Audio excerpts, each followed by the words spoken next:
How to use the Footlogix professional products in your pedicures. Callus softener. Spray the Footlogix callus softener on the soles of the feet, liberally apply to calluses and dry skin. In order for the callus softener to be effective, it must absorb for at least 2 to 3 minutes.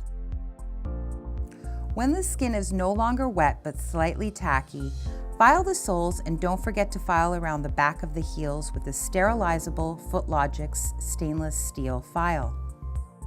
Reapply callus softener as needed. You can see how well the file and callus softener work together.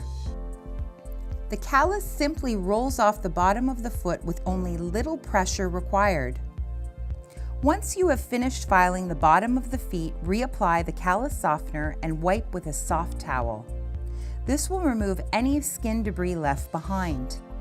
Do not rinse the foot with water, as the callus softener will continue to hydrate the foot long after the pedicure is completed. If there is any debris left behind, wipe the debris off with your towel. Repeat the same process on the other foot. Should you have any questions relating to the techniques shown or any other Footlogix Pedicure products used, we welcome your inquiries.